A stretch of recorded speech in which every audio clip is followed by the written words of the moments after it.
minutes, yes. Yeah. Hare Krishna, Hare Krishna. So this is our Radha Govind temple from Vrindavan. It's really beautiful, and also we're coming up with the same, we're coming up with a similar temple in ISKCON Mangaluru. And if you wish to donate for the temple, it's always good, and it's always in the mode of pure goodness. So we will understand that more today. We'll know about that today. And our teachings are based on the teachings of His Divine Grace. A.C. Bhaktivedanta Swami Srila Prabhupada is the founder Acharya of ISKCON, which is International Society for Krishna Consciousness. And don't think that I'm repeating this every day, but even after repeating every day, we have some of them who would fail to know what is ISKCON. We want all of you to know this is ISKCON is Krishna Consciousness. International Society for Krishna Consciousness. I think all of you have very nicely done the revision. I'll just quickly run through this slide. So in the 16th chapter, which is yesterday, we saw how we have some of us, or some of them who follow the Shastras, and they all, by following the Shastras, they are getting the divine qualities developed in them. And when they are not following, or when they're not having faith in Shastras, they turn demoniac. So this is very clearly understood by us yesterday.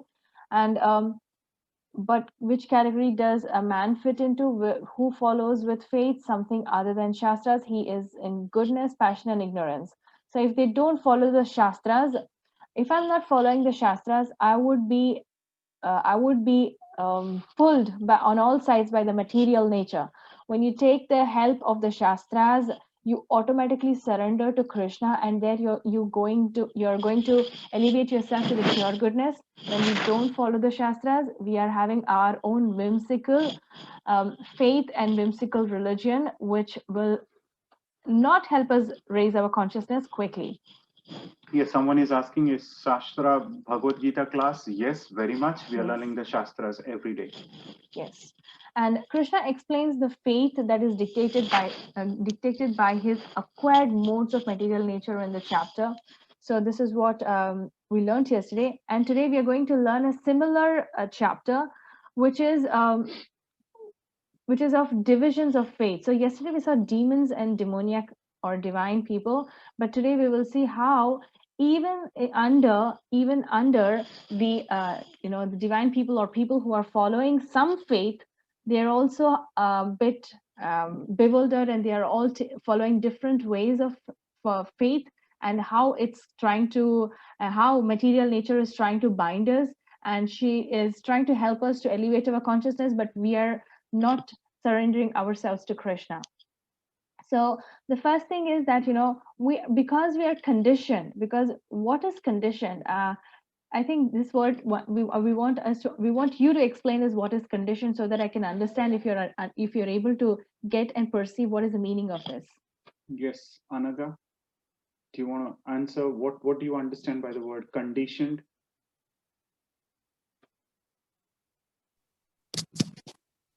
Condition means that you're taking responsibility. Ambition means you're taking responsibility. Okay. Let's hear from Ananya.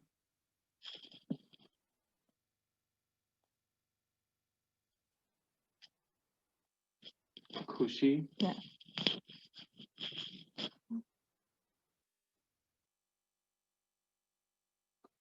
Paridhi, we have Paridhi joining. Okay. Let's hear from Traksha. Traksha. Yes, Traksha. What do you understand by the word conditioned? So we always say this, we've used this word several times: conditioned souls, conditioned, we are conditioned. What do you mean by conditioned? Do we understand the word conditioned? Like pure. Pure, okay. Paridhi? Yes, Pariti, do you want to give a try?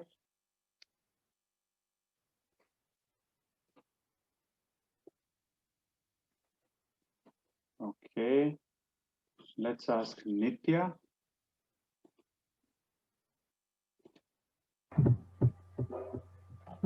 Condition, conditioned faith means you wish something. You have faith because you wish something from the God. Means you want to take something from God. That's why you are having faith in Him.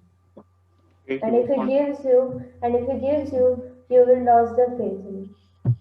okay, he gives you something, and if he doesn't, then you lost faith on that. That is condition. Okay, let's ask Miss 3, Mishti. Miss T. Sorry about that. Yes.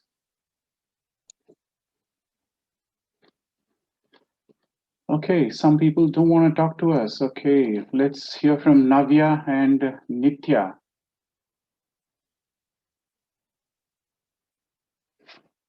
Okay, I'll come to Suprita and Sugandhini. Such lovely names. Yes, Suprita and Sugandhini. Are you people not able to unmute? Yes, you're able to unmute. Go ahead. Condition means bringing something into the desired state for use. Wow, did you just Google it and find the answer? Yes. Yes, thank you so much. Someone just Googled there. But what do you understand? Okay, you just give that meaning, right? So what does it mean? Okay, let's check with Suche. Yes, Suche.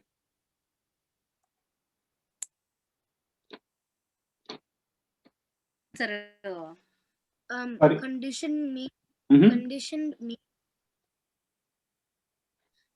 Go ahead. conditioned faith means true belief on God. To believe in God. Let's hear from Om. Real condition means real or pure. Real pure. Real condition means real pure. Okay. This word is very important. That's why we are trying to Yeah, understand. so we are spending almost 5 to 7 minutes just for the word conditioned.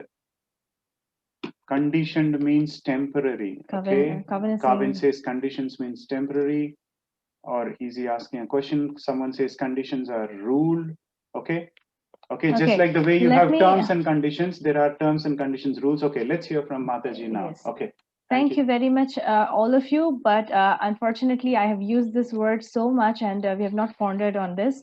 So condition means, if you remember, in this context of Bhagavad Gita, every time I'm trying to refer over here, I remember I had even mentioned this on the slides. In Hindi or in Sanskrit, we call it as Baddha Jivi. Baddha Jivi means we are looking forward to do something, but we are conditioned to do something else by the modes. So the three modes of material nature who are playing with us like puppets. So they are conditioning us to do something else. We are influenced by these modes. I want to actually only go drink water, but when I am going, I'm actually thinking of something else, and the condition changes to be in the mode of passion. So I would like to drink juice, and lord it over. That becomes passion. Or I want to go ahead and just drink water, but I would go ahead and become very lazy, and I'll say, you know what, I'm going to go ahead and sleep. My condition is, I want my situation is, I want to just drink water, but my modes are trying to influence my wishes. It's trying to, while it's performing its duty, while the material nature is performing the duty, it's trying to drag me into the mode of passion, ignorance, and goodness. So this is conditioned. So we are conditioned by, the ropes are pulling us so strongly that although I'm wishing to do something, but it's not letting me do. It's conditioning me to do something else. It's influencing me to do something else. Yeah, someone is asking, Kavin is asking, how is drinking water goodness? It is just drinking water. So basically what Mataji was trying to give an example is to simply understand the word conditioned means you are being forced to do something. Every anything or everything that we are doing is because we are forced to do something. So why are we forced to do something? Very simple, because we are in the material world, right? And the material world is taken care by Maya, Durga Devi, the material nature, right? By these three modes. So we are being forced to do either good, either passion, or either ignorance. So why the drinking water analogy came into picture? If you want to drink something bad, you have to come out of that conditioned state or the forced state and apply your intelligence that I should not drink this tea or a coffee or a Coke or something, and try to quench your thirst with pure water. Yeah, I would like to add another analogy just for us to know. For example, do you know the conditioner, the conditioner that we use for our hair? So before we use the conditioner, our hair is like frizz and everything, but when you apply the conditioner, it tries to smoothen it. So like that, I wish my natural hair is different, but when you apply the conditioner, it smoothens. So like that, I naturally want to do something. I'm desiring to do something. My desiring is X, but the XYZ, that is the modes of goodness, passion, and ignorance, try to pull me into some other modes. So I can only desire. Remember the three doers? I only desire. My desire is to be good for the sake of soul. But because of my mode of covering of, Bhumi Rapo Nalo Vayu, remember we learned about this? Because of the material covering, I'm trying to do something. My soul is desiring something, but because the material nature is performing, she will try to allure us, saying, do this in the mode of goodness, do this in the mode of passion, and do this in the mode of ignorance. And I actually am not able to think straight. I'm actually conditioned to do thinking in different ways. So there are many questions. Is soda good? Milk good? Can I drink juice? We will see all those today. things, everything yes, now all in that another coming. 5 minutes. Yes. Okay. Thank you very much. So we understand. I don't know if all of you have got a fair idea about this, but I'm expecting that because of my, the analogy, I'm hoping that you're all. How many of us understood this point? Can you raise your hand? Raise your hand wherever you're sitting, so that I know that you know. Okay. Excellent. Yeah. Excellent. Thank you. Thank you. So we are conditioned, if we are not taking the shelter of the Shastras, if at all we are taking the shelter of the Shastras, we have a particular faith. And if we don't, we are conditioned in three modes. In the similar way, if I'm taking if I'm following the Shastras, I'm surrendering to Guru, that is the ultimate Guru, which is Krishna himself. If I'm not doing that, then my austerities turn into the mode of passion, ignorance, and goodness, which is again the same thing with charity. When I'm following the Shastras, I'm following what is written in the Shastras for charity. If I don't follow it, I'm whimsically following goodness, passion, and ignorance. Same is the case with enjoyer. So sorry, we have two more things that we will be covering today apart from charity.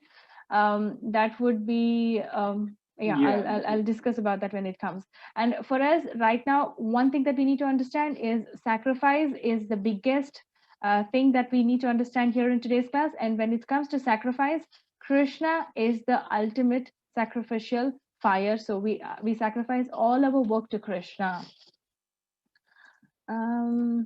First of all, the chapter starts with Arjuna's inquiries, the wise inquiries of Arjuna. And what was his first question? Can one of you chant, please?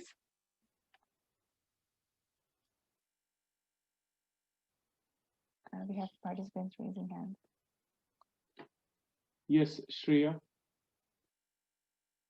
Or Shri and Sanvi, sorry. Was that Shri and Sanvi? Yeah.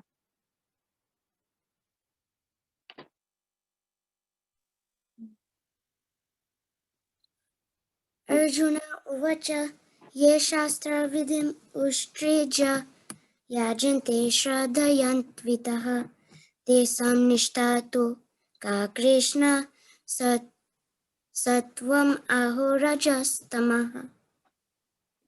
Thank you. And translation also, please go ahead.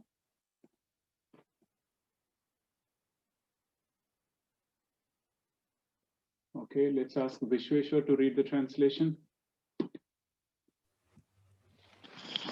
Arjuna inquired, "Oh Krishna, what is the situation of those who do not follow the principles of scripture but worship according to their own imagination. Are they in goodness, in passion, or in ignorance? Thank you very much. So the shloka goes, Arjuna uvacha yashastra vidhimutsrujya yajante shraddhayan vitaha tesham nishtha ka Krishna sattvam aho rajastamaha. So he's saying, what is the condition of those people? What is the situation of those people who are not following the Krishna or the Shastra?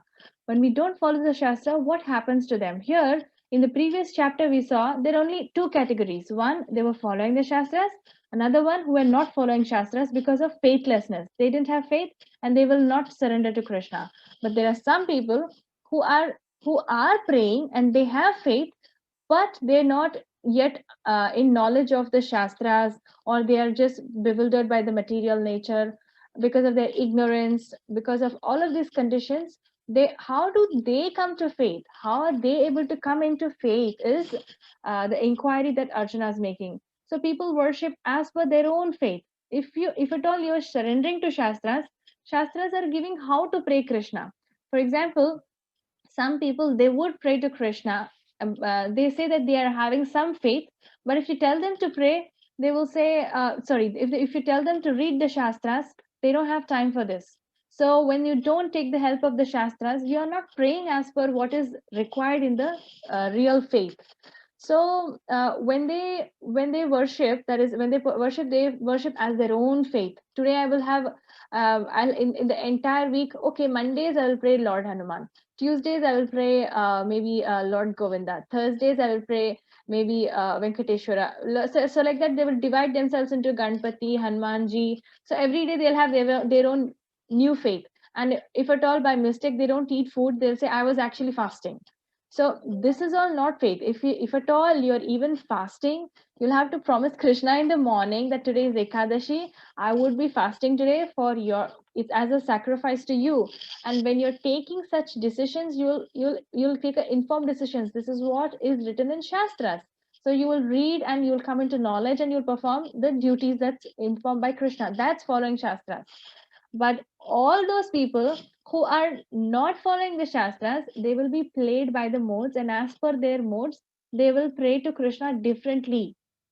So these are only, these are not actually written in the Shastras. When you don't follow Shastras, you'll have your own imagination about what is religion and how you need to perform these things. And you'll be having different modes of how you'll be performing your own charity, like charity, and also we had other aspects of sacrifice. All of these sacrifice, they are also sacrificing, but because they don't know Shastras, they are not able to follow the right methods. But all of you are very fortunate that you are attending the class so nicely. You're able to understand these modes, and you'll be able to come into knowledge by just desiring that I want to know more about Shastras. And one should always, the recommendation is that one should always follow the Shastras. For example, we get the deities. That is, some of them think that, in the altar I have a deity, and some people treat, there are two words used for deities. One is idol worship. Now, idol worship and deities are two different things. Idol is just there, like, I have a doll and it's just sitting there. I have a Barbie doll, I just sit there, I just keep it there, and that's an idol. But when we are calling deity, the moment you start doing the prana pratishtha in the house of these deities, they're actually active. They're really there in your temple room. When you're doing the prana pratishtha, some of them do the prana pratishtha by just very simple way, is that you just do the diya and you pray to Krishna that please, you offer we are offering our services, please you come into our house, and you sing aarti, and while you're performing aarti, you're inviting the lordship to visit your home or temple room, and they're always there. Once you do the first fire of offering the diya, they're automatically sitting in your temple room. But the idols are not like that. Idols are, they're there in the temple. We just keep it there and we don't do prana pratishtha for them. And one more thing is, some people do the prana pratishtha, very elaborate procedure of calling the brahmanas and inviting people for offering their respects to all the brahmanas and all those things. But here, in case of murti worship, it's a totally different thing. And so here Arjuna is asking, what is the situation of those people who do not follow the principles of scriptures, and how do they worship? How do they worship according to their imagination, and what is their condition? So let's see that. See, for example, in the picture over here, some people think that walking on fire is religion. Walking on fire is faith, is what they think. But does this really look like something like Krishna wants us to, kill ourselves? No, he's not requesting us to do any of these things. He's given us this material body, and we have to respect that he has given us. And it's not our body; it's actually given by Krishna, and I have to treat it with utmost, care. And also, we have something called as like noodle worship, noodle monster worship, and some Scientology. This on the left that you see, that sign symbols like Scientology. So these are the various misconception about faith that are created due to not following Shastras. Although they have faith, but they have faith in certain things. We don't know what kind of faith that is. Let's go to the next slide. Yes. So how to acquire faith? How to acquire faith is, if you see, it's written, O son of Bharata, according to one's existence under the various modes of nature, one evolves a particular kind of faith. The living being is said to be of a particular faith according to the modes he has acquired. So when I don't follow Shastras, automatically my faith also turns a bit on the modes. I'm not following what exactly it's supposed to be. We just saw that. And so here we should follow Krishna and Shastras. We will be able to perform duties properly. But on the contrary, on the left side, if you see, they are played by modes on various different things. And when we are following the Shastras, when we are taking the help of Krishna, ultimately he will help us. If you see Draupadi Mai, she was in such a condition because Dushasana was disrobing her, but she took help of Krishna. He's always there, within, without, outside as well. He's helping us from everywhere. But when you don't follow the Shastras, it becomes very difficult because they don't understand the signals of Krishna. Next, types of worship. One can read this shloka. Whoever would like to recite. Yes, Suche. Yajnante satvika devanyaksa rakasmi rajashsa pretan bhuta jnanas kane yajante. Thank you so much. Yes, you can. Yeah, you can read the translation as well, Suche. Okay, you muted. Yes, Ayush, please read the translation. Can I try reading the shloka too? Yes, yes. Yaganate satvika devan yakshar rakshamisi rajasya pretan bhuta ganashams kaye yatalis tamasya gana. It's Men in the mode of... It's yajante. Twice yajante is being used here. Yes, sorry, go ahead. Read the translation. Men in the mode of goodness worship the demigods. Those in the mode of passion worship the demons. And those in the mode of ignorance worship ghosts and spirits. Haribol, thank you very much. So if you see, it's very clear in this shloka that, Hare Krishna, thank you very much. So we will see, I'll just recite the shloka as well.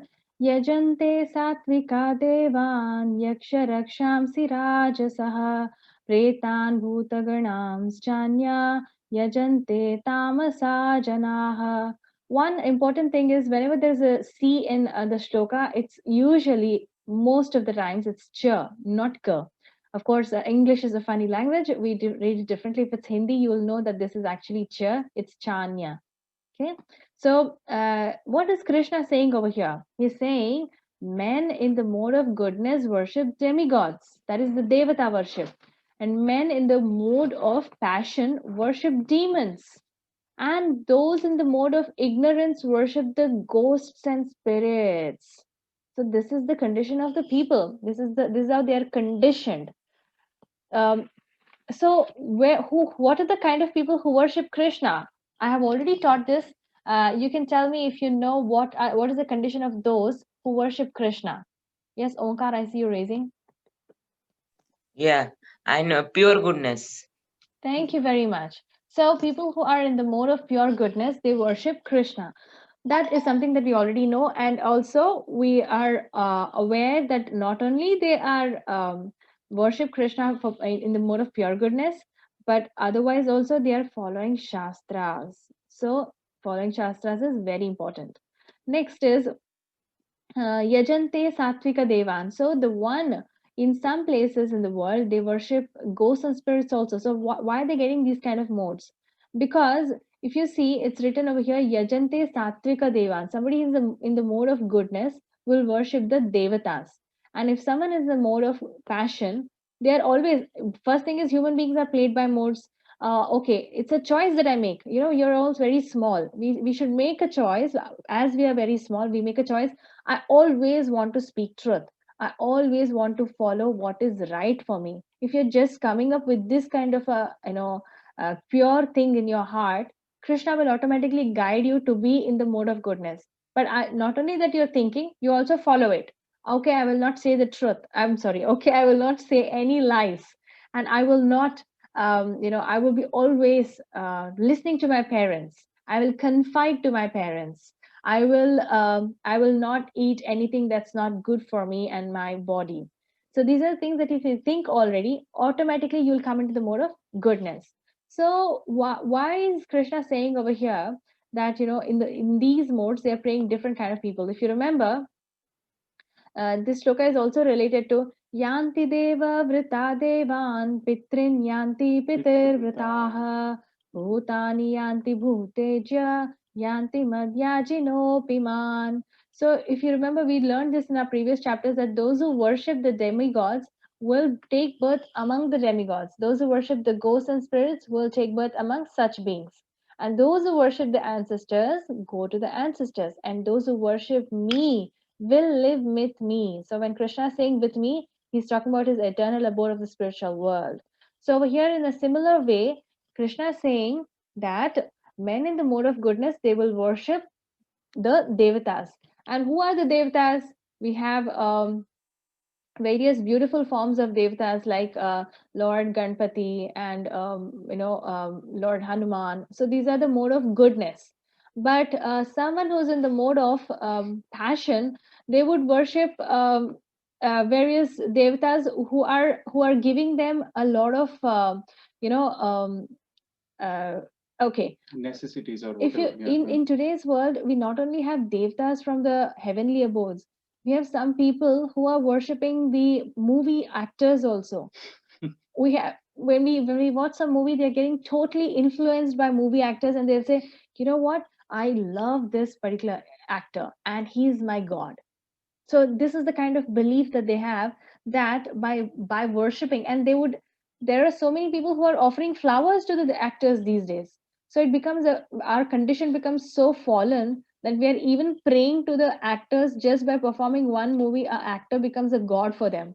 And there are many people right now also who are worshipping these famous people around the globe, and they're thinking that they are their gods and they are their idols that they need to be following. And this is how they are trying to lose faith on they're following faith, but at the same time they're getting bewildered because of ignorance, passion, and goodness.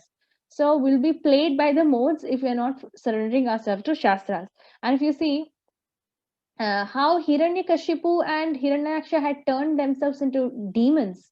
So when these people did not follow, and that's why they were, some people nowadays, it's like even they're having their demoniac characters, like how Hiranyakashipu was in the mode of passion. He was not understanding that there's something called as goodness, because he followed it like that because he was played by the modes. And devatas are worshipped in Sattva-guna, and Rajaguna is by demons.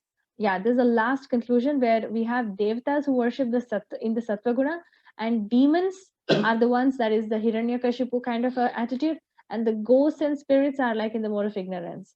And another way, yeah, let's go to the next slide.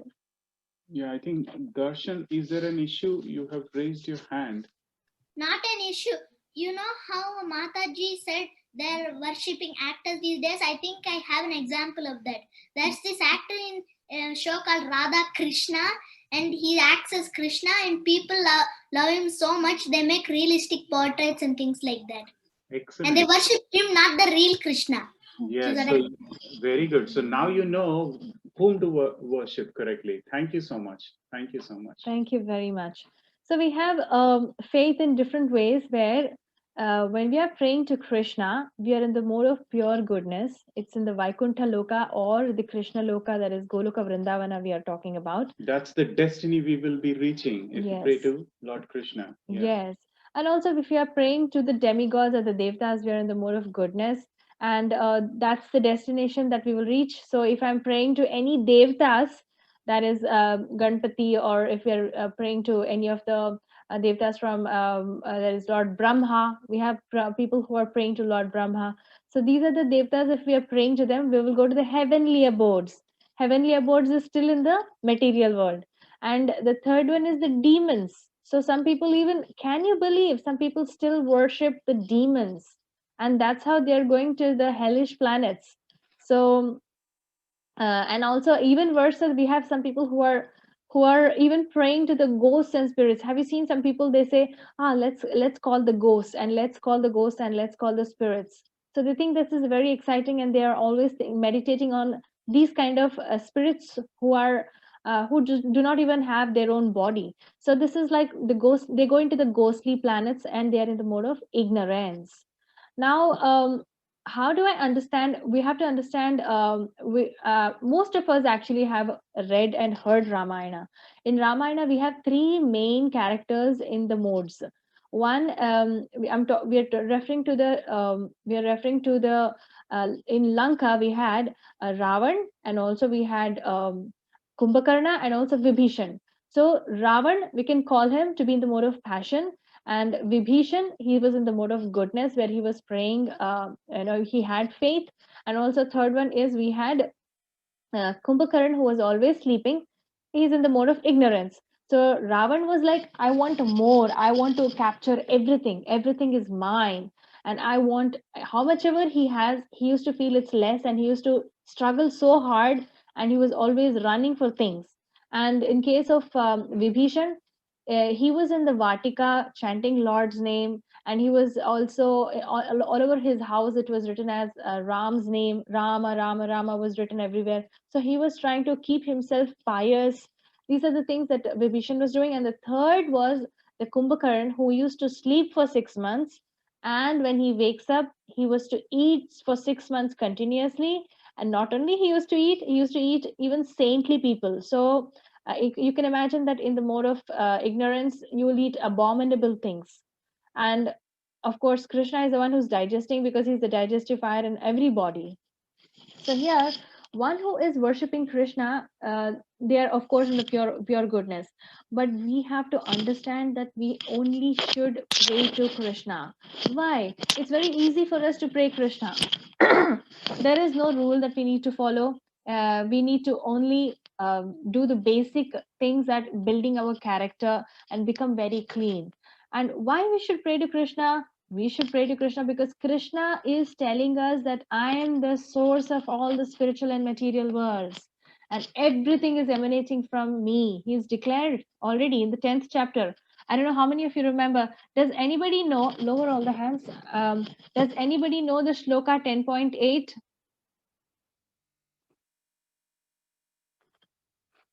Kavin, yes. Unmute Kavin. Yes, Kavit. Okay, what's the first line of the sloka? Aham sarvasya.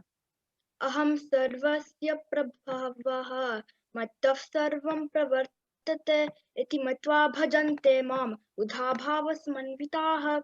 Thank you very Excellent, much. Kavin. Very Excellent. good. Very good. That was impromptu. So, Krishna here- Mataji Prabhuji. Hare thank you, Krishna. Kavin. Hare You Krishna. made us happy. Hare Krishna. Hare Krishna. Yes. So here, Krishna in this shloka, he is saying, Aham Sarvasya Prabhavo. That is, I am the source of the spiritual and the material world, and everything is emanating from me. The wise who know this perfectly engage in my devotional service and worship me with all their hearts. He's declaring he is the source of the spiritual and the material worlds. So what is the necessity to praise somebody else? And also, um, in seventh chapter, seventh shloka, he's saying Matta Parkaram Nanyat, where everything is sitting on Supreme Lord, everything is on Him. And also in the 14th chapter, we heard that it's Aham Adirhi Devanam, means Aham, Krishna. Adir means he is the first one. Adirhi Devanam means he is the first one amongst all the sages. And in Brahma Samhita, we also hear Ishvara Parama Krishna Satchidananda Vigraha. So here they're calling Krishna is the supreme Ishvara. Ishvara Parama. Parama means something that's above everything, which is spiritual world. He's not coming from the material realm. Parama means he's above the material world. And also in Srimad Bhagavatam, we see that it's Krishnastu Swayam Bhagavan. So there also we are saying Krishnastu Swayam Bhagavan. It's declared in all the Shastras that Krishna is the Supreme Lord. And there is nothing wrong in, we are not saying that you should not pray to other Devatas, Devi Devatas, and also we are not saying don't pray to the demons or to the ghosts, although it is not required. But all we are saying is that only Krishna can give one thing. Only Krishna can relieve us from one very important subject matter. How does Krishna relieve us? What is the important suffering that we are going through in our life? What is the biggest suffering of the material world? Yes, Ananya. The cycle of life and death. Perfect. Hare Excellent. Krishna. Hare Hare Krishna. So the cycle of life and death is what we want to come out of, the mukti from this cycle of birth and death. So if you go to, a Brahma Loka or any Loka, even if I'm going to the Brahma Loka, I will still have to fall down to the earth. I have to still pray to Krishna, and then it's like a race. Remember the snake and ladder, you go up and then again you come down. When the snake bites, you come down. It's like that. I keep going higher to the demigods or to the Indra, Chandra's planet and everywhere. But again, I fall down and come down. So only those in the mode of goodness are able to pray to Krishna because they are less contaminated compared to the others. I'm not saying they're not contaminated. They're less contaminated compared to the other modes, and we're able to see things a bit clearer. And Krishna is also saying that if you worship, you will go to them. And if you worship Devatas, you'll go to them. So there is nothing wrong in worshipping other gods, but Mukti is the ultimate, and that's given only by Krishna. And here we'll see some of them who declare that, does anyone know who's there in the picture? Yes, I had Omkar raising hand. Also Arav. Arav? Yes, Who's Arav. in the picture? Who's in the picture? He does me wrong. Did you know he worked in Apollo 11 in NASA and landed on the moon in 1969? He was the first people to step on the moon. He stepped in the moon way earlier than Krishna. That's what I believe. Because I have some confirmation. Thank you so much. Thanks a lot, Arav. Thanks for that insight. So here, what Arav was saying, that he is the first person to step on the moon. But do we really know if they have gone to moon is the biggest question. Because if you see, with our current body, we can't step into the other's planet. For example, scientists cannot even perceive if they're able to find any life in the other planets. But there is life or living entities in every planet, on sun, moon, or even if it calls in universe, we have so many places. All the other worlds also have their own living entities. the 84 lakh species are actually coming in this, covered in this entire material world, and clearly we cannot see the devatas by our eyes, by our vision, and we think that we have gone to the other planets. So once what happened is, Srila Prabhupada says that if we want to go to the sun planet, then we have to have special body. Imagine that, somebody saying that I can go to the sun planet, they immediately get burnt. They cannot have, we don't have such bodies which can enter into the other planets. As soon as I even go closer to the sun, I would get burnt up. So when we're declaring that Neil Armstrong did go over there and he came back and all this happened, he should be, this is all not correct, is what we are trying to explain.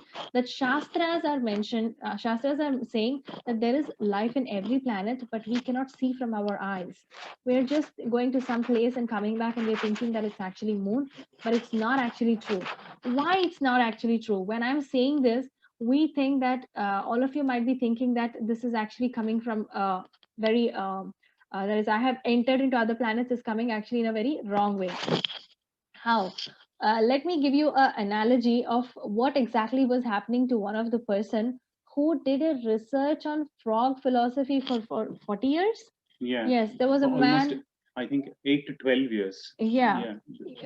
Harry Prabhupada, it's 40 years. Okay, it's 40 Yes, years. Yeah. so for 40 years, he spent his entire life thinking about frog and its philosophy. There was a scientist who spent 40 years thinking about a frog. Imagine he would become a frog in his next life.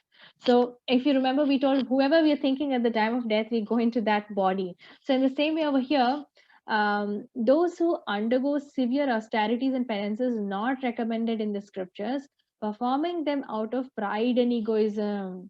So if you're not praying according to scriptures, you're not praying to the right thing. You're only praying because of your own pride, your own egoism, which is again contaminations, who are impelled by lust and attachment. So like, remember Hiranyakashipu? He was so lusty, he wants to grab everything in the world. Even he wanted to, take from all three worlds. He wanted to conquer all three worlds. And he was even very not in good nature even with his own son, who was trying to tell the truth, and who are foolish and who torture the material elements of the body as well as the super soul dwelling within the heart. If you remember, in our first picture, somebody was walking on fire. So you're not you're actually trying to abuse your own body by walking on fire, which is given by Krishna. And also, if you remember, Hiranyakashipu, he did penance for 60 years. That fire was emanating from his body, and the fire was so badly emanating that Brahmaji had to come down, and he had to somehow give this benediction of not getting killed by an animal or a human. So these are the conditions that he had taken. And like, remember, the Neil Armstrong stepped first on the moon, and did they actually land on the moon? No, they didn't land on the moon. And can we really go to moon with this body? No. So it is like, I would ask Shiv to explain this, because he knows more about the frog philosophy over here. Yeah, so we are talking about a frog philosophy. If you see what exactly is this frog philosophy, so the frog stays in a particular well, right? Every time there is a frog, the frog used to live in all life, the frog, just a story, if I have to narrate, the frog always used to live in the well throughout the life, right? Then what happened, one day, a friend, visited this particular frog and informed him of the existence of another huge ocean, right? Then this particular frog thought, oh, there is another ocean, that Atlantic Ocean. Oh, how big is that particular ocean? Is this frog asked. It is very, it's a huge. It started thinking about it, right? So this particular frog started thinking as to how can it be, is it the double of the size as this particular well? It started imagining again and again and again. So basically what is frog philosophy is unnecessarily doing mundane research, unnecessarily assuming things and going on with the research, rather than what is available in the scriptures, what we have learned from the Shastras, just blindly follow the Shastras and go ahead. other than saying there is life in the Mars, there is life there, there is life there. Of course, there is life in every universe, every place. But are we fit? Are we really fit? Is our body made to go there? That is the main point which we are referring here. Thank you very much. Yeah. So moving on to the next. So we have to understand we are in this frog, not us. All of us are, fortunately, we have got this prasadam of listening to these classes and also taking the transcendental knowledge, but some of them do not understand that they are praying as per their modes. And you're all in knowledge that there is 3 modes of material nature, but unfortunately, some of them do not have this. Yeah, now it will come. Yeah. So some of them do not have the knowledge and they're not able to pray to the right faith or the right shastra, what's prescribed in the shastras, and they are not able to go to the right destination. So we will see how people eat different types of foods in different types of modes. So what, I mean, we have different types of favorite foods. You can name some of the, you can lower the hands. You can name some of your favorite foods. Which is your favorite food?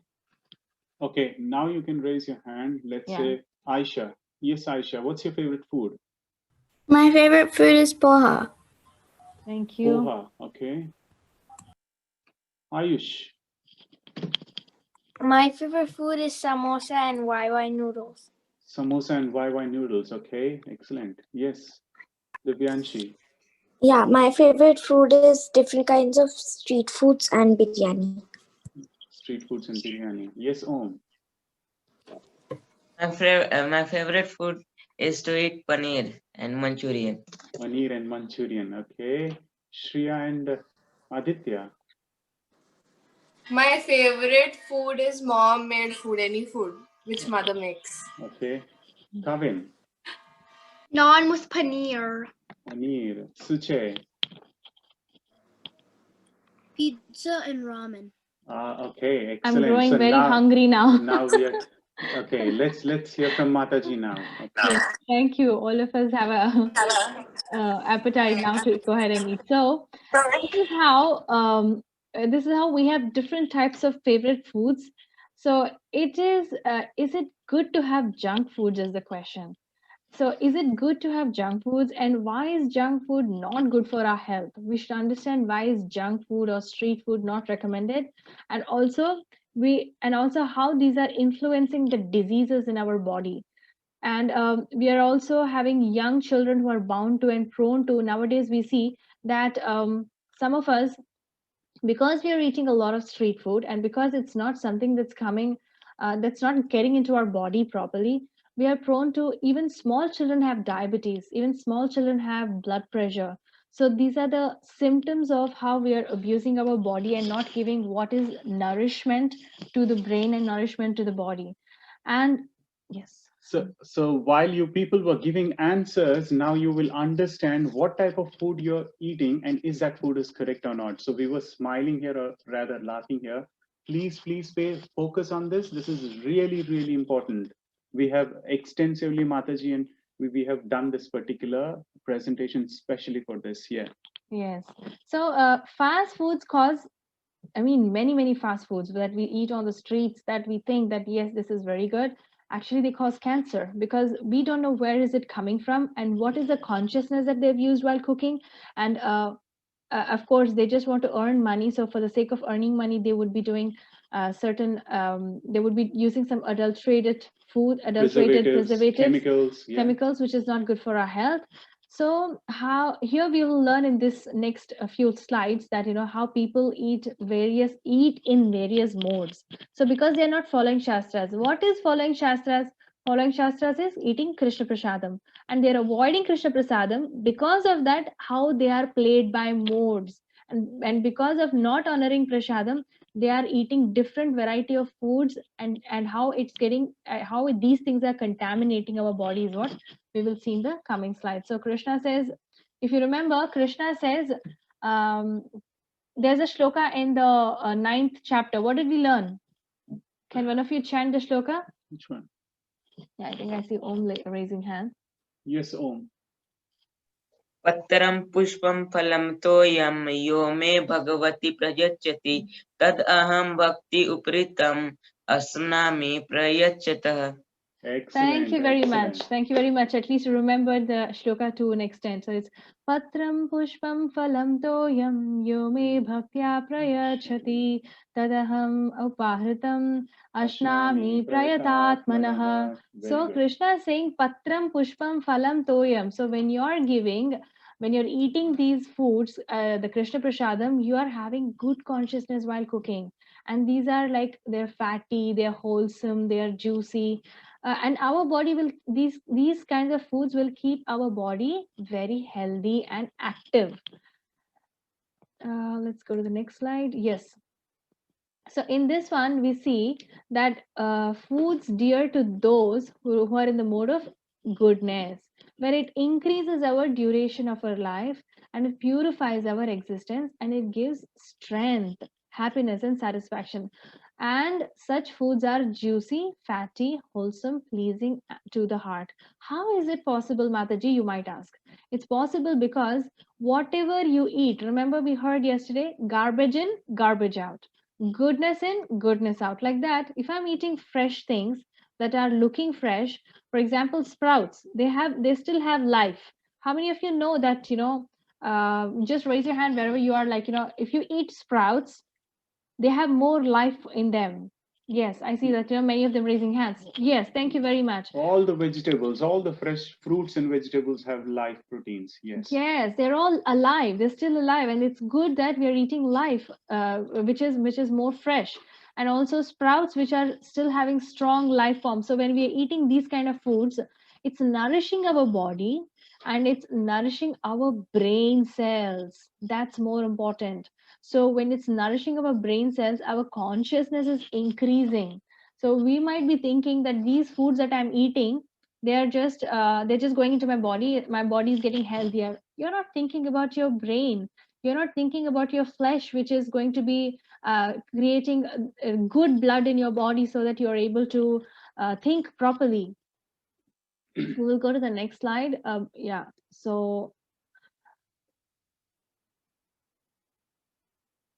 when we learned that, okay, we'll go to the next one, which talks about passion. So now whatever we are reading, food in the three modes, passion, ignorance, and this one we will read again. We'll have charity coming, sacrifice coming. So we have foods that are too bitter, they're too sour, and they're too pungent, and we're like, did you see this man? He's like spurting, or he's blowing fire. It's like so hot foods they are eating. And also street foods, which are like which are having so much salt and so much chilies in them, and it usually burns your stomach later on, which you don't really think that it's enjoying. Burning your stomach is enjoying is what we think, but it's actually the mode of passion. And such foods can cause distress, misery, and disease. Why? It's not only burning my stomach, it's burning my brain cells. Can you think about that? Imagine that you're not only these foods that you're eating, after digestion, they're becoming one of your tissues. You're becoming a layer of it. And it's also going to your brain cells, so it's burning you up. So we don't realize this. You'll have better memory if you're actually using good foods, modes in the mode of goodness. And someone just said, when we asked which foods do you love, someone said we love street food. Yes, I think Aisha, you have raised your hand for a long time. Yeah, so if we can't finish the food, because I don't like wasting my food, so what we do with the sprouts is we plant them in like the garden and they make like those thingies. But what do you do after they've like grown to a certain height? Yes. Sorry, I didn't hear the last part. So what happens after the garden? So we put the sprouts in the garden to grow, because sometimes when we eat them with our stuff, some of them stick to the bottom, and we put those in the garden. But after they grow, what do we do with them? Because I don't want to like kill them or something like that. Thank you. That's a very good thought, that, there's a big transformation of how you want to preserve things that's around. First thing about the good foods is that we should always, just give me 1 minute. Are we coming up with that slide? No, we are not. Which one? Okay. Yeah. Yeah, we do have it. Okay. So just to explain in short that, you know, the foods, first of all, when we are eating food, we should serve it to Krishna for the sake of sanctifying the food. Now, if you remember, we heard in Patram Pushpam Phalam Thoyam, if you're not offering anything to Krishna, as in, first thing is you should offer to Krishna because you're only eating sins. And second, if you're not offering to Krishna, when you're offering, you should offer food within 3 hours. Within 3 hours you can offer, and you need to honor that prasadam within 3 hours. But otherwise, sometimes it's possible that whatever I cooked in the morning, it's possible that, you know, it so happens that we are not able to consume it. Probably you can utilize the same food for 24 hours. But whatever you've not offered, it's recommended you eat within 3 hours, right? That's the best way. And if you're growing the sprouts, they're just there in the garden. They're not going to, you can't do anything about it. It's just the plants have grown and they're there. And next we have foods in the mode of passion, where it's all pungent and, you know, it's going to cause a lot of misery, because these kind of foods are going into your brain also, and the brain cells are getting distressed and they're feeling miserable. You get agitated sometimes after eating certain foods. So they cause distress and disease as well. So next time when you think about these foods, look at the picture that's there on the screen. Yes. And look, we have some people who are eating abominable things. It's not even required. They give reasons. If you tell them, why do we have to eat meat? They would give reasons that we don't get enough protein content. It's not so. Actually, even in the regular vegetarian food, you get enough protein content. If you have the example, we have example of elephant, which eats just the greens, and it's taking such a big shape. It's not true that, you know, if you're not eating certain foods, you're not. These are all in modern times, it's all coming from the kind of advertising companies. They're all publishing differently.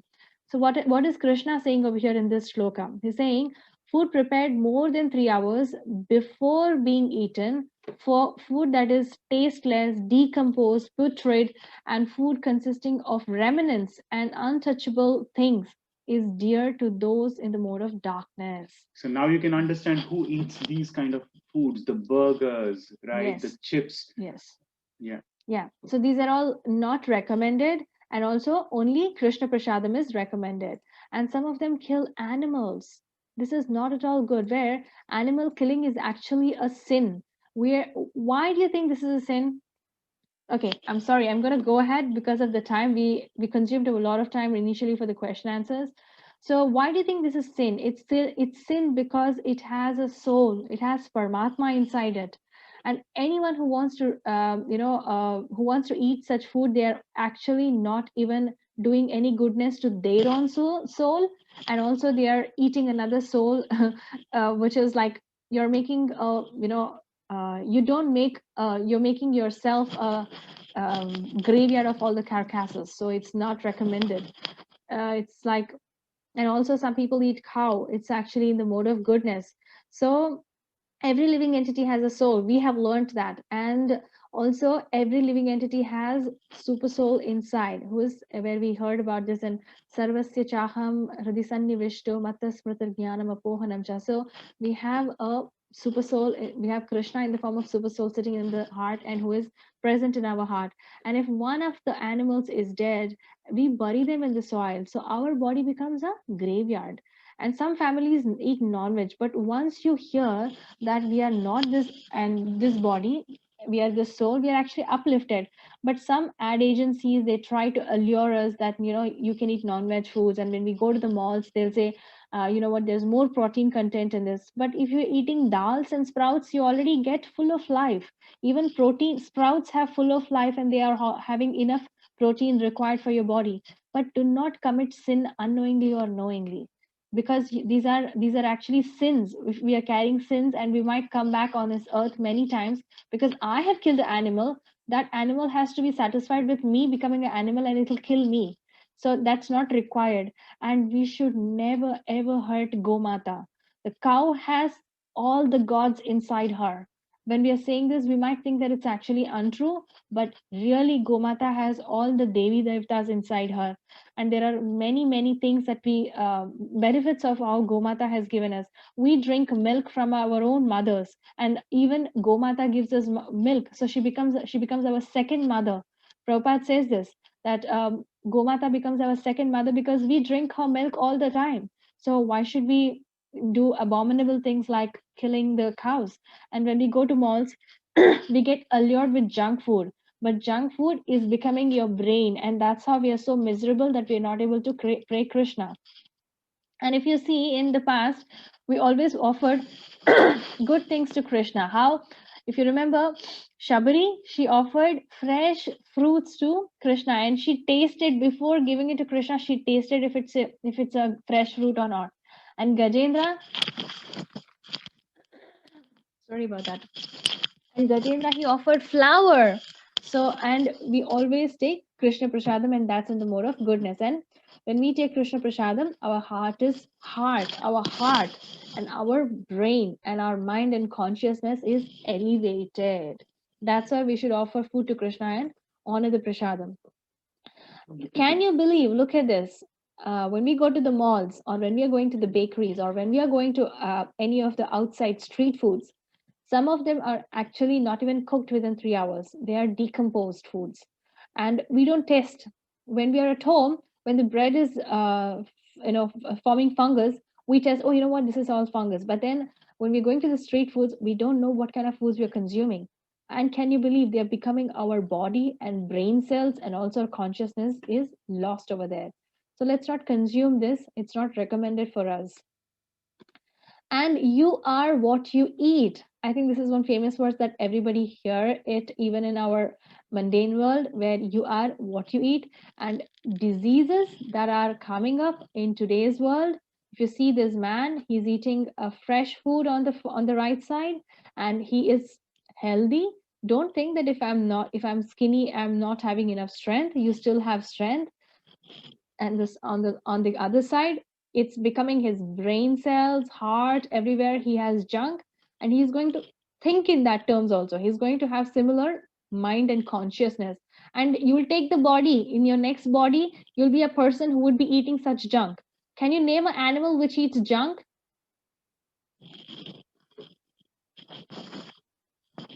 Yes, Om. Crow. Sorry? Crow and vulture. Yes. So crow and vulture, they eat all abominable things, and pigs, they eat junk. They don't believe in eating something that's clean. So this is the body that we'll be taking, because we're always meditating on certain foods that are abominable. And so you are what you eat. In a different way mentioned over here is that over here we are seeing that some of the foods that we eat is broken into 3 components. How? First of all, it's broken into the grossest of the ingredient, which is stool, which we pass out. Second, in the middle, the ingredient is used for absorbing into our flesh. And also the third is the subtle element. Remember, we heard there are 3 subtle elements: mind, consciousness, and ego. So this is becoming one of our part of our mind, our consciousness. So this is bad for our health. So it's us who can take the right choice. If I want to go to the junkie planet, or if I want to become a junkie, or if I want to be healthy and full of energy all the time. So what happens if I'm consuming fresh food? If I'm consuming fresh food, my mind and consciousness will be very high. My consciousness grows higher.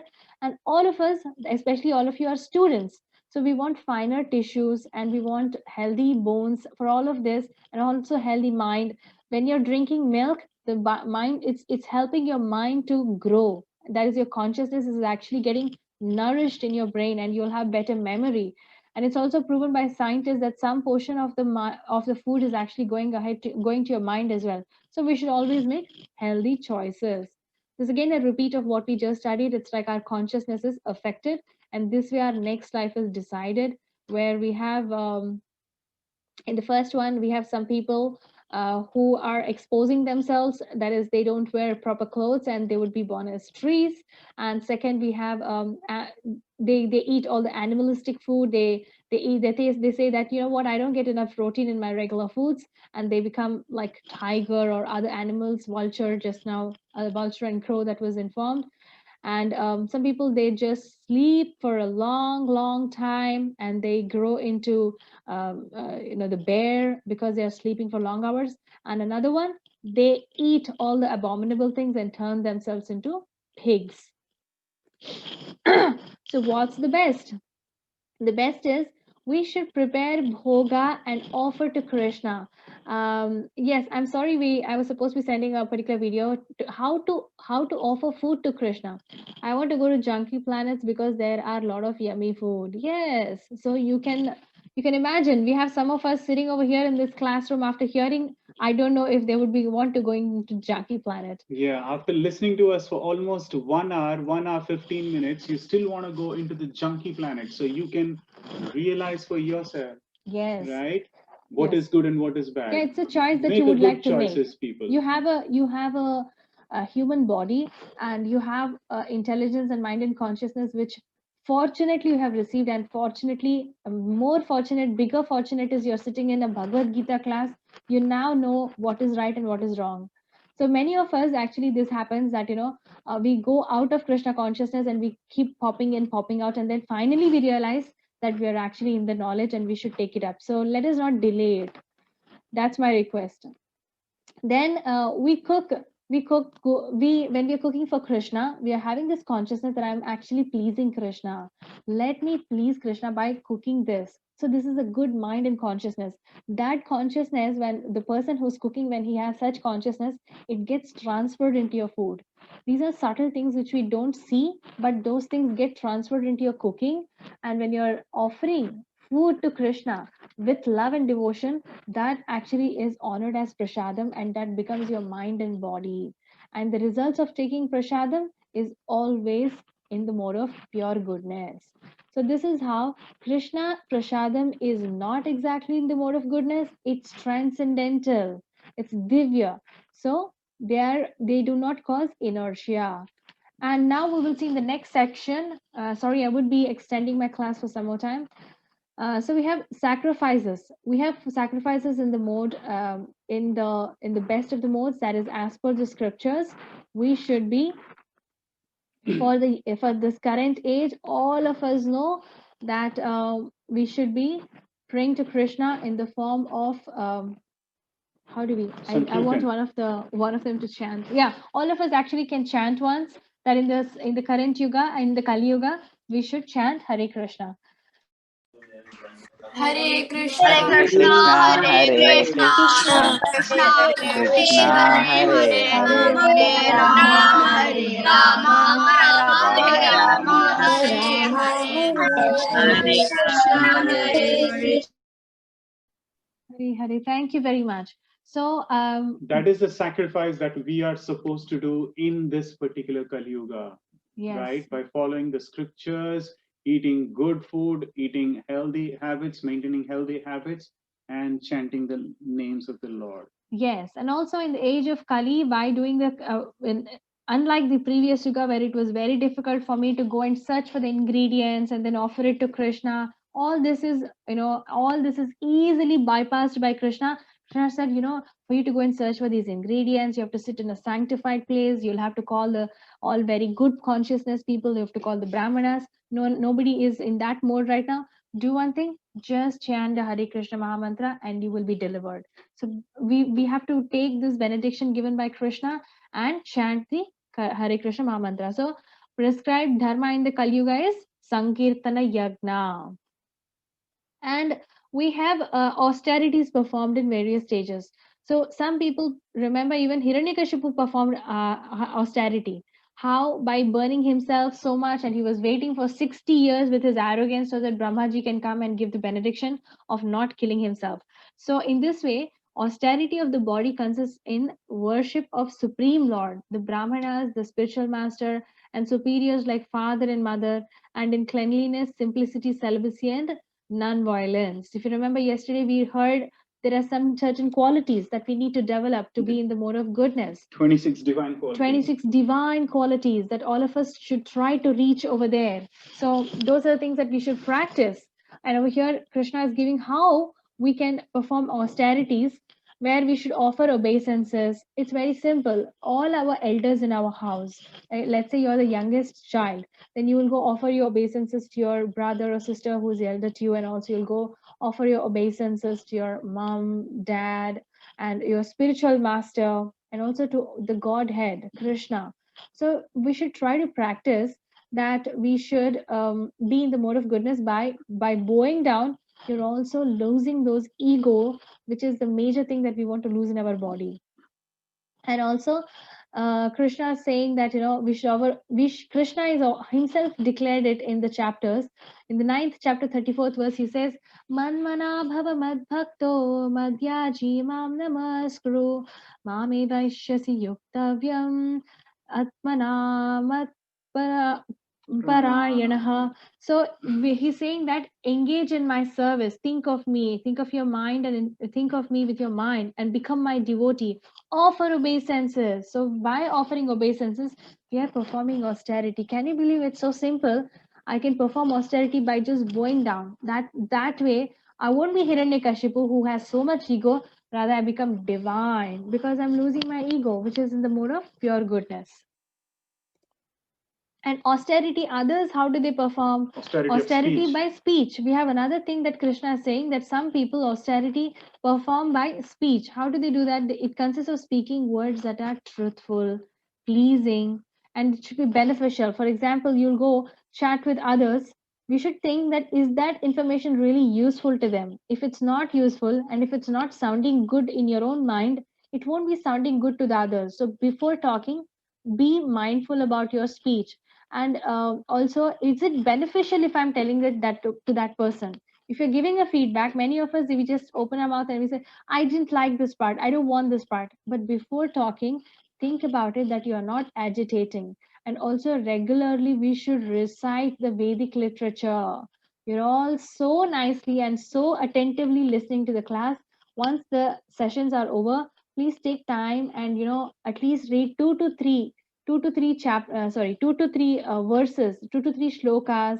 Read the translation. If you don't know how to read the shlokas, at least it's all the translations. Prabhupada so mercifully, he has given these translations. He has so mercifully written all the purports, explaining this is what in this shloka Krishna is saying this. He's explained Bhakti Yoga in every purport. So try to read so that your consciousness is elevated.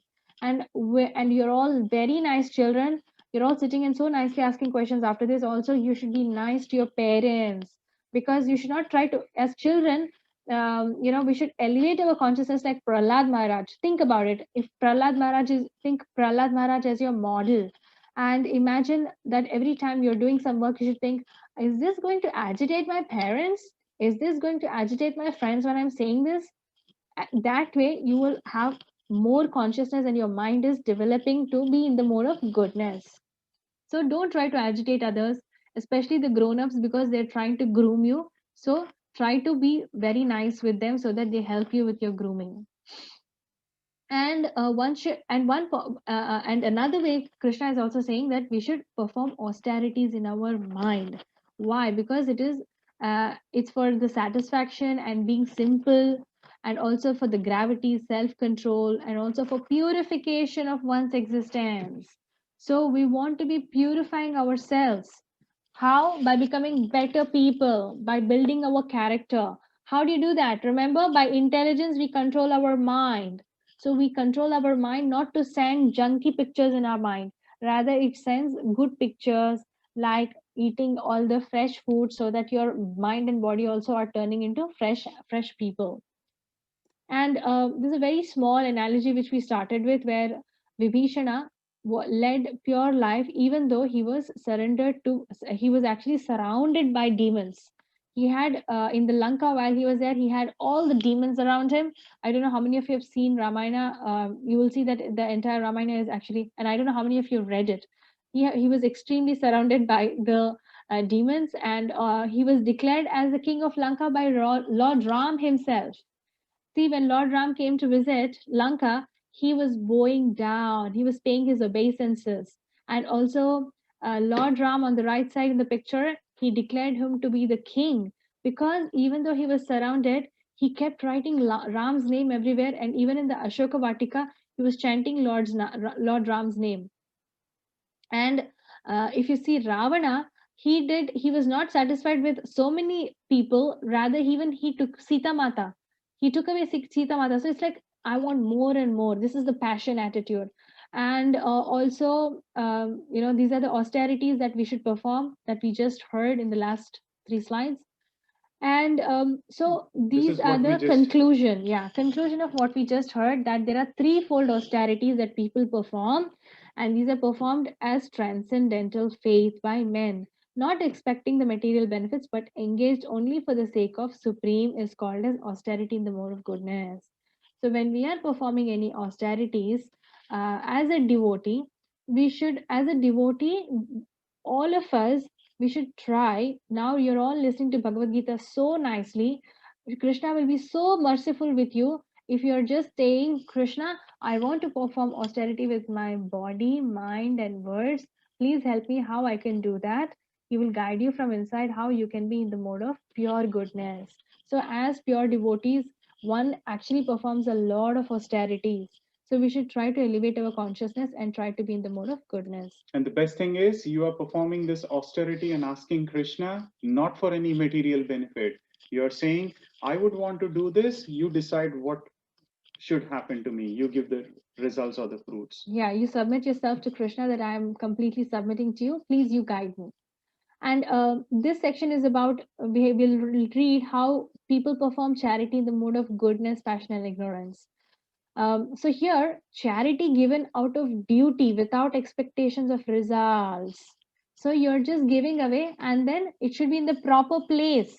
So when you're performing charity, I can't whimsically give away charity anywhere. It should be proper place and should be a worthy person. So when you're giving charity, there are 3 rules. 1, don't expect anything in return. That's not good. Second, you should give it in proper time and also proper place to a worthy person, where we should give these are the rules for giving charity. So the best charity is when we give money or food or materialistic things. We should not tell others. The best charity right now, the best charity is, because you already know Bhagavad Gita, you should give this knowledge to others. That would be the best. And sometimes we see that during our birthdays, we just give mundane things like toys and all those things. The best thing is, why don't we give Bhagavad Gita book? Give the Bhagavad Gita, it's the manual of life.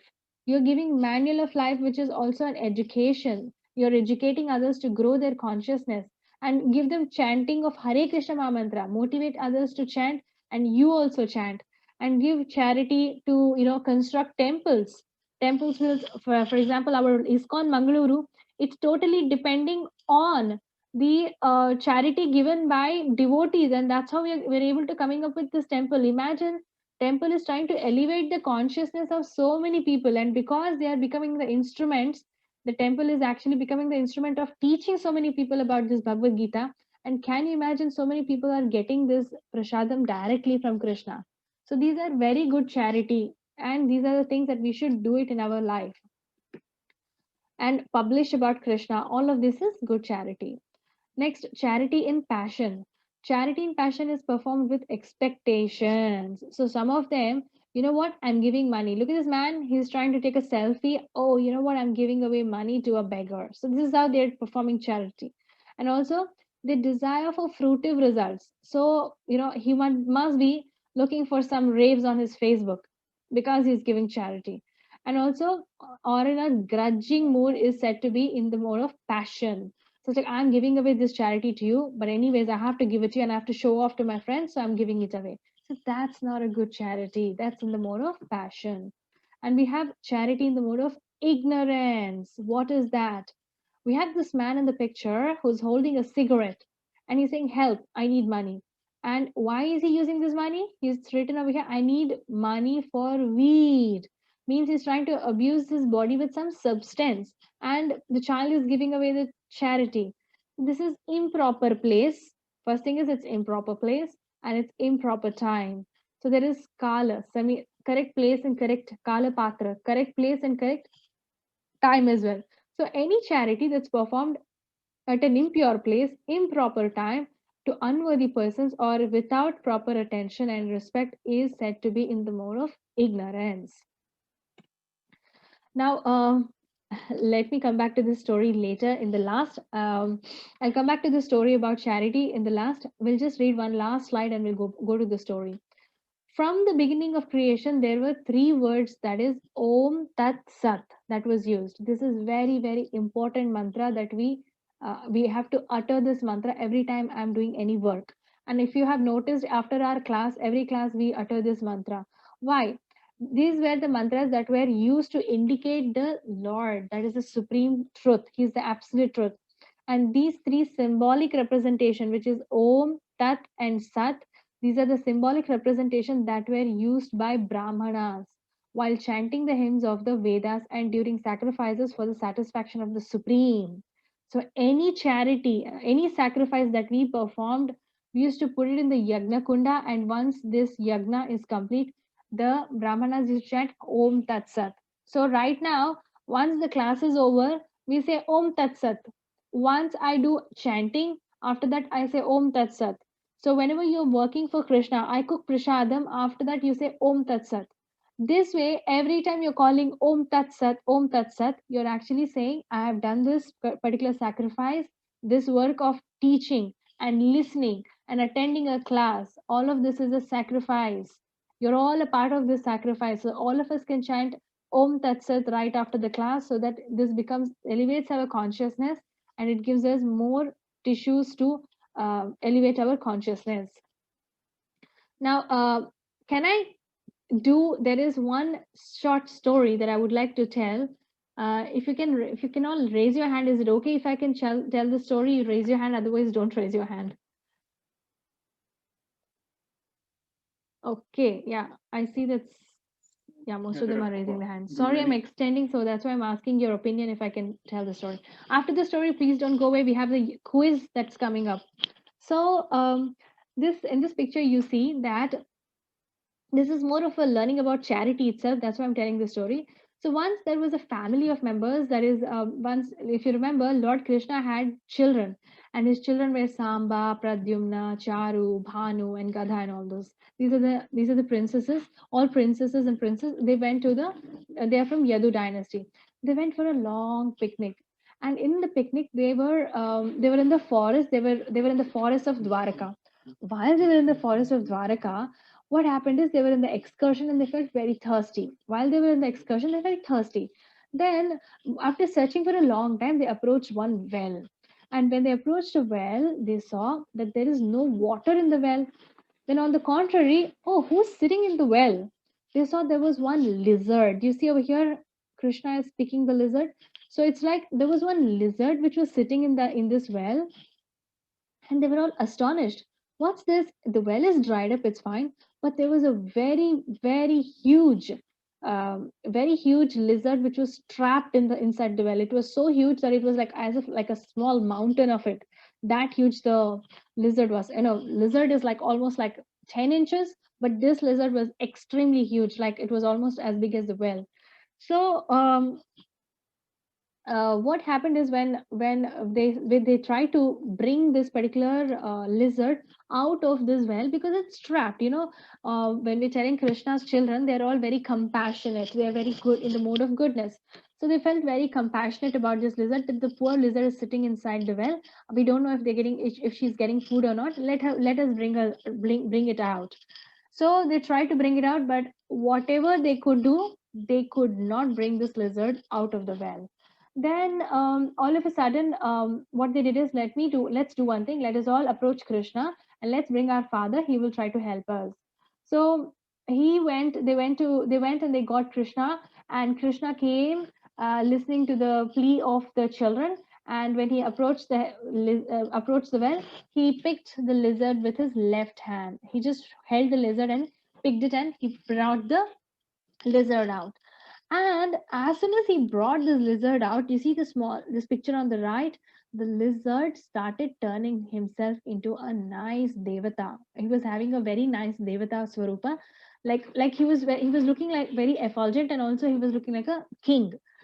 Then he asked, out of curiosity, Krishna asked, "Who are you?" Like, of course, Krishna knows everything, but he's just asking because he wants to mercifully hear from his devotees. So he's asking, "Who are you? Why are you here?" So he said, "I'm actually King Nriga. Oh, Supreme Lord, you know everything. But I'm actually telling because you're asking me. Upon your order, I'm telling you that I'm King Nriga, and I was living. He was living in the kingdom where he had done charity, so much charity, that is so much money that he had given, that it's as much as sand on the earth. If you get all the, sorry, not money, grains, the grains are so much that the entire earth amount of sand we have, that much grains he had given. And also if you count the number of grains that he had given, the amounts of water pours out, the drops of water that pours out as rains, that much grains he had given in charity to all the people across the place.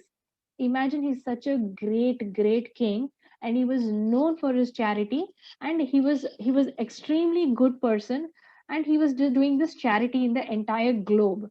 And once what happened, while he was doing this charity, performing this charity, and he was living a very pious life, he always used to treat all his kingdom people nicely. He always used to treat with respect to all the brahmanas, and he always performed all the charity sacrifices required in the kingdom, and he took care of everybody nicely.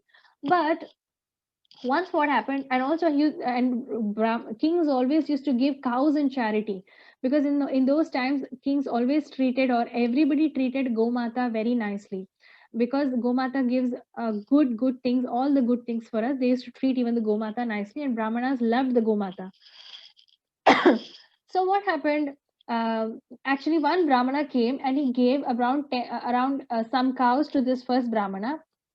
And this cow, while it was going back home with this Brahmana where he had given in charity, one of the cows, it was just roaming around, and it just came back into his own herd, back into the same herd. It happened accidentally. He performed so much charity, but only once this incident happened, that it came back to its own herd. And while it came back to his herd, he was still performing this charity, and unfortunately, the same cow that he had offered to one Brahmana went off to another Brahmana. So the other Brahmana also took this particular cow. And now the first Brahmana he had given to got to know that it's his cow who has gone off to the other Brahmana. And when he saw this, he told, that's my cow. I want that cow because you have given me that particular cow to me, and I want to, and I think that that's mine, and I don't want to give it to that Brahmana who's taken. Please give it to me. Then these two Brahmanas started having a big tiff and a fight. And our King Nriga wanted to avoid this fight. He doesn't want to continue with this fight. And just to avoid this fight, mercifully, he told, don't even fight. And out of his humility, he was so humble. He told both of you, please, I'm the one who gave this charity. Please don't fight amongst each other. In replacement to this cow, I will give 100,000 cows. Only replacement of one cow. He said, I will give 100,000 cows. Please exchange, just as an exchange, please don't fight with each other. But what happened is, in those days, Brahmanas were very truthful. If as my portion, something has come as the Lord's prasadam, I don't touch others' things. Because when we are touching others things, we are actually playing with the Supreme Lord, because Krishna says, I am given certain things in my life. If I take more than what is required, I'm taking others' quota. So I should not take others' quota, is what everybody knew as Brahmanas. So whatever comes to their hands, that's given by the Lord, and that's my prasadam, and I take only so much. I don't accept more than that or nor less than that. And Brahmanas were aware of this, but because of this conflict, they started fighting. And although he had performed so much austerities and charity, because of this big problem, the King Nriga, he started growing. I mean, he grew old, and he went to Yamraj. When he went to Yamraj after his death, Yamraj told, okay, you have so many pious acts, and also you have this very impious act that happened with you. Then Yamraj gave an option, because you're a good man, that you have performed so many austerities, so much of a charity. I give you an option. Do you want to go through your end? Do you want to first finish all your good deeds? That is, whatever pious acts you had, right? Do you want to complete that first, experience that first, and finish that first, or do you want to complete your impious acts first? He gave this choice. Then he said, I don't know how I made this impious act. I'm not sure. I don't remember this. Then he said, remember about the incident of you giving away the Brahmana, replacement of the cows. That's where you got this curse. And for that, you will be experiencing going to hell. So he said, do you want to go to hell first or heaven? He said, not only heaven, you'll be going to the supreme planet. So let us know where you want to do and what you want to do first. Then he said, as a good man, he said, okay, let me go to hell and go through all the hellish things that I have done, and then I will go to heaven, he said. Then immediately, as soon as he said this, Yamraj said, okay. And immediately he started falling and falling and falling and falling and falling into a deepest of the well. And when he came into this well, he saw that he had turned into the lizard. So that lizard got its relief as soon as Krishna touched him. When Krishna touches anybody, if you remember, even Dhruv Maharaj, as soon as Dhruv Maharaj was touched, he became all knowledge, full of knowledge. Like that, as soon as Krishna touched this lizard, it turns himself into the king's Swarupa. He turned himself into like he was looking very effulgent, like a demigod. So when Krishna touches us, our consciousness becomes very pure and nice. He takes away all our sins. He takes away all our sins. There is a nice, beautiful song, Chaurashtakam, that, he's so sweet. He steals butter. He steals even our sins. Yeah, he's a thief. He's a thief of stealing our sins also. Thank you very much, everyone. Hare Krishna. We're done with the class. Let us all chant 3 times. Hare Krishna, Hare Hare Krishna, Krishna, Krishna Hare Hare Rama, Rama Hare Hare, Hare Rama, Rama Rama, Hare Hare, Krishna Krishna, Hare Krishna, Krishna Hare Rama, Hare Rama, Hare Rama, Hare